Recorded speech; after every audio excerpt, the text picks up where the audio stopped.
کہتے ہیں مالک بازار سے گزر رہا تھا، گزرتے گزرتے کسی جوان کے ساتھ مالک کا کاندھا ٹکرا گیا۔ اب جوان غرور کا عالم، تکبر، مغرور، اٹک کے چلنے والا۔ مالک ایجڈ بہادر تو تھا لیکن مالک بوڑھا آدمی ہے۔ جیسے جوان کا کاندھا لگا تو جوان نے مالک کی توہین کی، کہا دیکھ نہیں رہے ہو، اللہ نے آنکھیں نہیں دی ہیں کہ مجھے دھکا دیا ہے آپ نے؟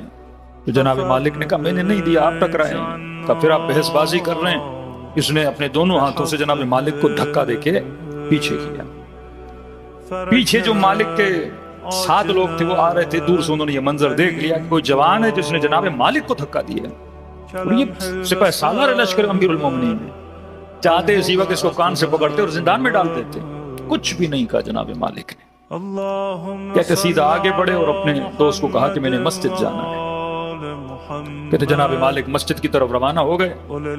یہ جوان اکڑ کے ساتھ جا رہا تھا، آگے کسی نے کہا تجھے پتا تو نے کس کو دھکا دیا؟ کہا نہیں۔ کہا تو نے سپہ سالار لشکر امیر المومنین علی ابن ابی طالب مالک اشتر کو دھکا دیا ہے۔ اب مالک کو تو پورا کوفہ جانتا تھا، سوشل میڈیا کا زمانہ نہیں تھا کہ چہرے کی شناسائی، جانتے تو تھے مالک۔ مالک کا کون تھا؟ مالک کہاں؟ لشکر کا سپہ سالار مالک کہاں؟ یہ ساری اس کی اکڑ اسی وقت نکل گئی نام سن کے۔ اس نے کہا ابھی مالک نے چھوڑا ہے، بعد میں مالک مجھے پکڑیں گے۔ کہا جلدی جاؤں تاکہ معافی مانگوں اور ایسا نہ ہو کہ کل میرے لیے خطرات باعث ہو جائیں۔ اس نے جلدی جلدی دوڑ لگانا شروع کی، جناب مالک کا پیچھا کرنا شروع کیا۔ پیچھے کرتے کرتے دیکھا جناب مالک مسجد میں گئے، اور مسجد میں جاتے ہی اللہ اکبر کر کے نماز پڑھنے لگے۔ یہ جوان کہتا میں جناب مالک کے پیچھے بیٹھ گیا کہ بھائی مسجد ہے، اللہ کا گھر ہے، وقت نماز ہے، معافی بڑی آسانی سے مل جائے گی، کل ایسا نہ ہو کوئی کیس لگا کے مجھے زندان میں بھیج دیا جائے۔ کہتا 2 رکعت نماز پڑھی، بس مالک نے وقت واجب نماز بھی نہیں تھا، اچانک مسجد میں آئے، 2 رکعت نماز پڑھی، نماز ختم کی، فوراً سجدے میں گئے۔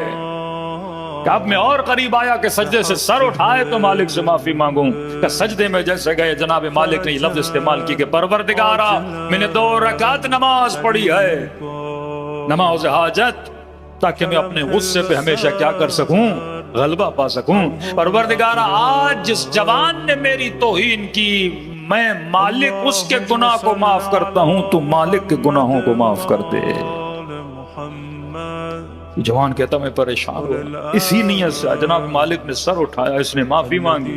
مالک نے کہا غصہ تو بہت تھا، لیکن امیر نے یہ سکھایا ہے کہ اپنے غصے کو کمزور پہ استعمال نہ کیا کر۔